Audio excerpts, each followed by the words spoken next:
जैसा मैंने अपनी पिछली वीडियो में कहा था कि हम यूनिसेलुलर ऑर्गेनिज्म और मल्टी सेलुलर ऑर्गेनिज्म का एग्जाम्पल लेंगे और मतलब इसको समझेंगे। तो let's start with video. Okay, so unicellular और मल्टी सेलुलर में क्या डिफरेंस होता है? यूनिसेलुलर का मतलब होता है वन, ठीक है, मतलब जो एक हो, एक सेल हो, और मल्टी सेलुलर का मतलब होता है एक से ज़्यादा, है ना, more than one.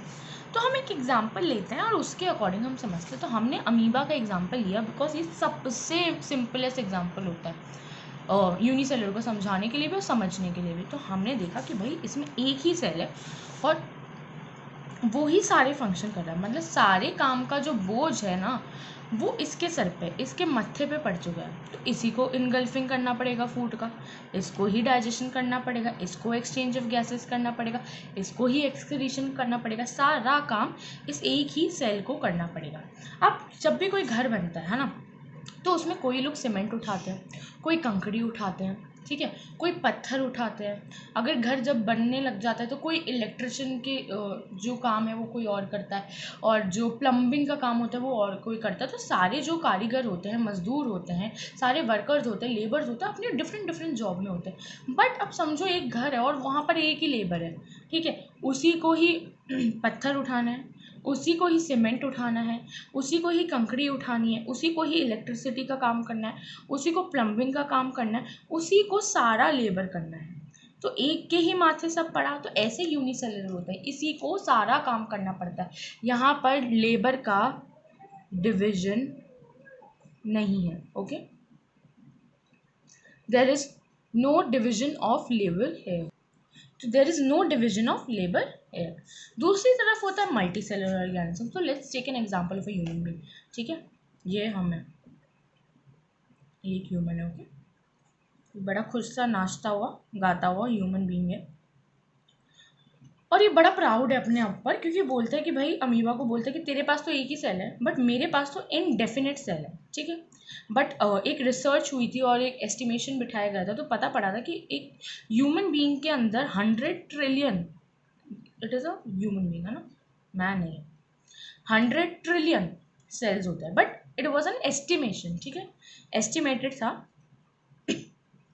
No one was sure about it was estimated, approximate थी। तो हम कहेंगे इनडेफिनेट नंबर ऑफ सेल्स होते हैं। अब यहाँ पर क्या होता है, सेल्स हैं, जैसे ये इतने सारे सेल्स हैं, ठीक है।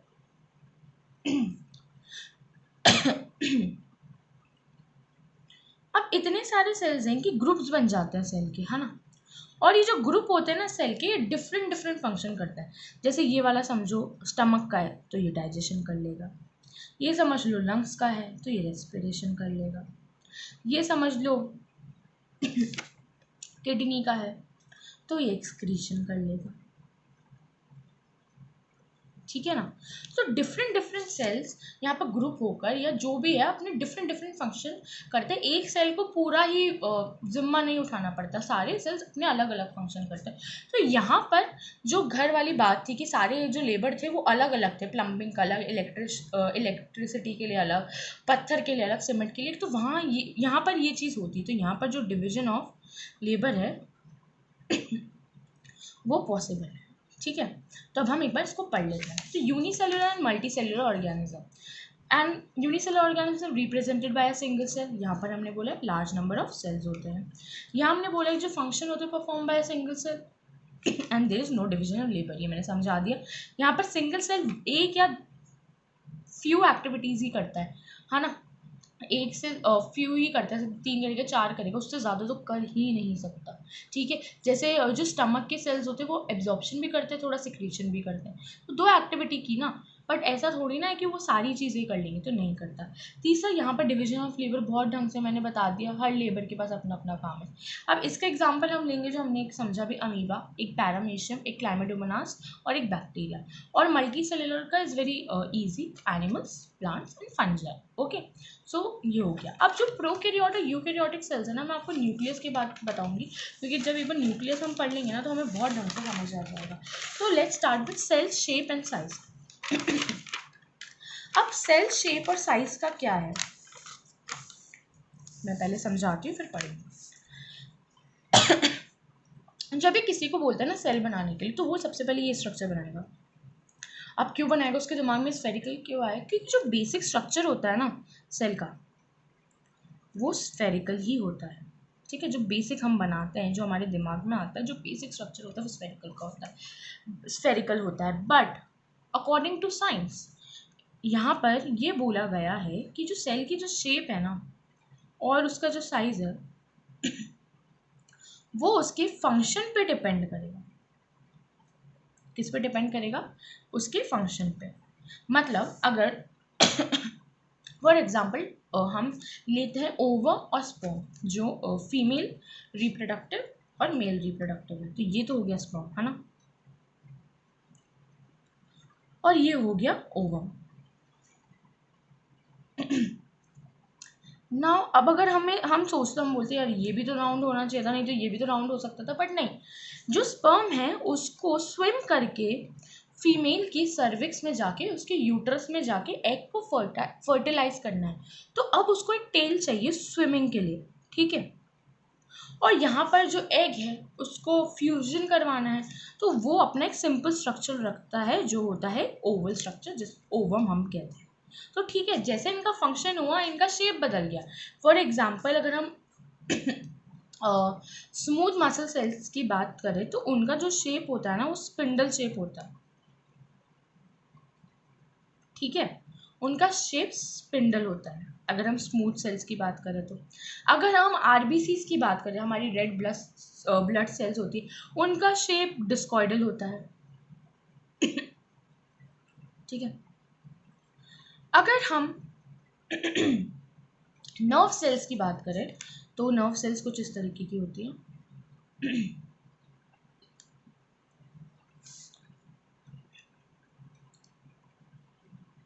मैंने थोड़ा ढंग का फिगर नहीं बनाया बट समझ आ जाएगा, ठीक है। तो उनका अलग स्ट्रक्चर होता है, तो सबके अलग अलग स्ट्रक्चर होता है। अब जो सेल शेप होते हैं वो दो तरीके के होते हैं, एक तो फिक्स्ड होता है और एक वेरिएबल होता है।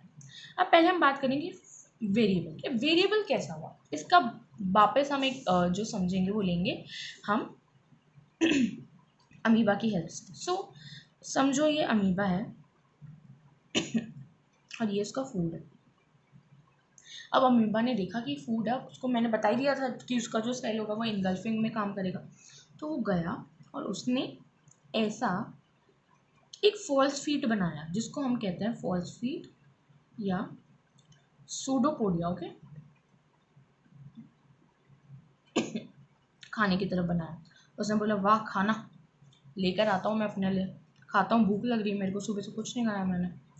तो उसने लिया और अब उसने अपना स्ट्रक्चर कुछ ऐसा बना लिया, इनगल्फ करता जा रहा है वो, और एट द एंड उसका स्ट्रक्चर ऐसा हो गया जिसमें उसने अपने खाने को अपने अंदर ले लिया। तो देखा उसका वेरिएशन, पहले वो ऐसा था, फिर फूड के लिए वो ऐसा हो गया, उसने सूडोपोडिया और मतलब जो फॉल सीट है वो निकाल दी, फिर वो ऐसा हो गया, लास्ट में वो फूड को अंदर ले आया फॉर डाइजेशन।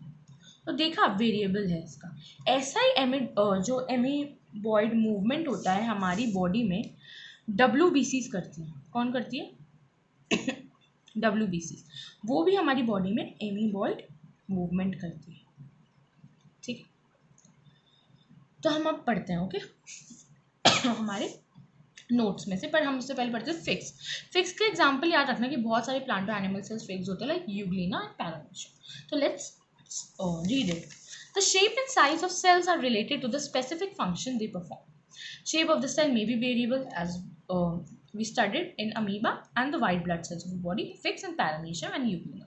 अब ये जो है ना ये आपके एनसीईआरटी में नहीं दे रखे, बट ये फिगर्स है ना ये आपके एनसीईआरटी में दे रखे, तो इसको एक बार पढ़ ही लेना तो अच्छा होगा। जो स्पेरिकल क्या क्या होता है, जैसे एग्स हो गया बहुत सारे एनिमल का, स्पिंडल क्या होता है मैंने बताया, स्मूथ ब्लड सेल्स हो गए, इलोंगेटेड नर्व सेल। अब याद रखना जो नर्व सेल्स होता है ना वो लॉन्गेस्ट सेल होता है ऑफ द बॉडी, ठीक है, longest, not largest, longest, okay.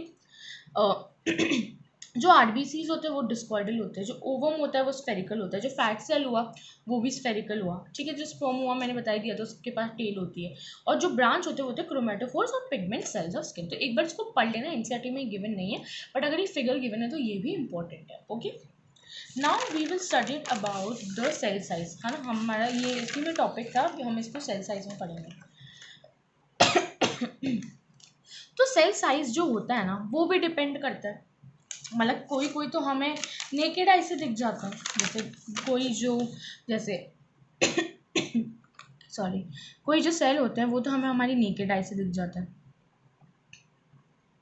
और जो कुछ होता है वो हम माइक्रोस्कोप की हेल्प से देखते हैं।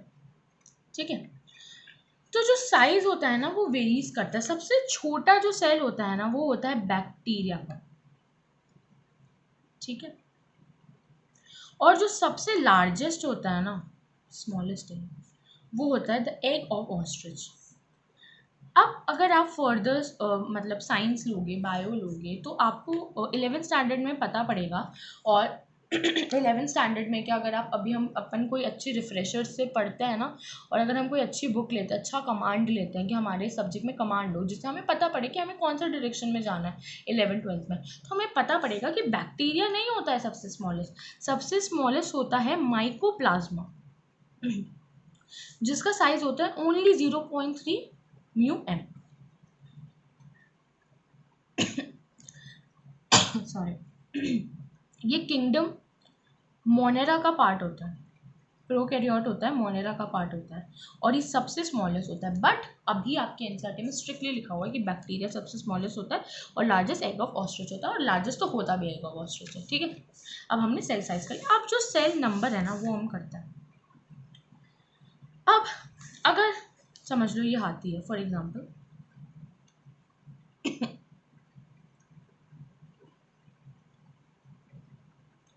ये हमने देखा ये हाथी है, 10,000 हाथी राजा। तो सेल नंबर की जो थ्योरी होती है वो ये बोलती है कि भाई जितना लार्ज ऑर्गेनिज्म होगा उतना सेल नंबर बढ़ेगा। और एक हम मिकी माउस ले लेते हैं या चूहा ले लेते हैं, और उसने बोला जितना छोटा ऑर्गेनिज्म होगा उतने कम सेल नंबर होंगे। तो जो सेल का साइज है वो उसके सेल नंबर पर भी डिपेंड करता है। बट अब एक चीज़ आती है सेल वॉल्यूम। तो हमेशा याद रखना, ये क्वेश्चन बहुत बार आता है कि ऐसा कौन सा फैक्टर है जो एक ऑर्गेनिज्म के साइज पे डिपेंड नहीं करता है। जो उसके साइज के इंडिपेंडेंट होता है वो होता है cell volume. It is independent of size of an organism. अब द क्वेश्चन arises why, क्योंकि इसकी वॉल्यूम कांस्टेंट ही रहती है और फेयरली कांस्टेंट रहती है। तो ठीक है, तो जो सेल वॉल्यूम होती है वो उसकी वॉल्यूम हमेशा कांस्टेंट रहती है। तो हम ये ना इंडिपेंडेंट होती है साइज ऑफ एन ऑर्गेनिज्म के। तो अगर कभी भी कोई पूछे कि भाई साइज ऑफ एन ऑर्गेनिज्म कौन डिसाइड करता है, तो हम तब भी बोल सकते हैं सेल का नंबर डिसाइड कर सकते हैं, पर सेल का वॉल्यूम डिसाइड नहीं कर सकता। ठीक है, हम इसको एक बार पढ़ लेते हैं। सेल शेप तो हमने पढ़ लिया, अब यहाँ से पढ़ लेते हैं कि सेल साइज। तो size of different cell range between broad limit, some cells are visible to the naked eyes and some to the microscope. Size of cells can be small like bacteria, can be large like egg of the ostrich. Longest cell nerve cell होता है, ये मैंने सारा info बता दिया।